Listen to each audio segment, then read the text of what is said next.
नमस्कार बंधुरा, आशा करी सबाई भालो आछो। आमार नतून ब्लगे सबाइके जानाई अनेक स्वागत।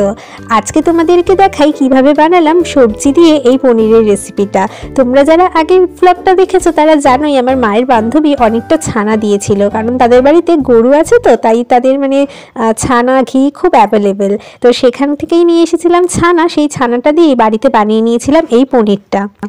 सबाइके शुभ सकाल बोले आजकेर এই ব্লগটা शुरू करছি।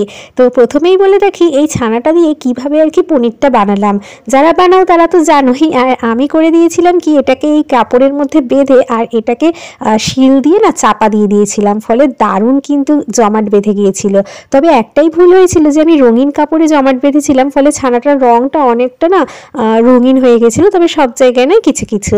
আর এইটা বানানোর জন্য আমি কি কি সবজি কিনে এনেছি দেখো, বাজারটা আমি করেছি। কাঁচা লঙ্কা, বিনস, ক্যাপসিকাম, ফুলকপি, টমেটো আর এদিকে ডাঁটা আর বেগুনটা কিনে এনেছি পরের দিন বানানো হবে বলে। তো এই যে আমার পনিরটা তো কাটা হয়েই গেছে, আর সেটাকে তেল গরম করে নিয়ে ভালো করে হালকা করে ভেজে নেব। আমি কিন্তু প্রথমবারই এই পনিরটা বাড়িতে বানালাম, এর আগে কিন্তু কখনোই ছানা দিয়ে পনির বাড়িতে বানাইনি। তাই আমি নিজেও খুব এক্সাইটেড ছিলাম এই ছানার দিয়ে পনির তৈরি করার ফলে কেমন হবে তরকারিটা।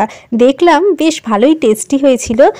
বাইরে থেকে কেনা পনিরের থেকে এই ছানার বাড়িতে তৈরি করাটা একটু বেশি টেস্টি। তো এরকম হালকা লালচে করে ভেজে নিলাম। আর এদিকে কিন্তু আমি জল গরম বসিয়ে দিয়েছি, তার মধ্যে দিয়ে দিয়েছি একটুখানি নুন আর একটুখানি পাতিলেবুর রস। তার মধ্যে ছানাটা দিয়ে দেবো। একেই তো বাড়িতে তৈরি করা ছানা আর এমনিতেই সফট, তো যার জন্য না আমি আগে জলে দিতে সাহস পাইনি, যদি বাই চান্স ভেঙে ঠেঙে যায়।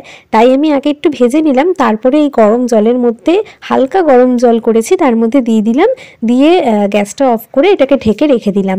আর এদিকে আমার সবজিগুলোও কাটা রেডি হয়ে গেছে। এর মধ্যে রয়েছে গাজর আর বিনস। প্রথমে এই দুটোকে ভাজলাম, আর ভালো করে ভাজার পর দিয়ে দিলাম যাতে তাড়াতাড়ি সিদ্ধ হয়ে যায়, যার জন্য দিয়ে দিলাম নুন, দিয়ে একটু সাইড করে নিলাম। আর সেই তেলেই ছাড়ছি কুচি কুচি করে রাখা ফুলকপি, মটরশুঁটি।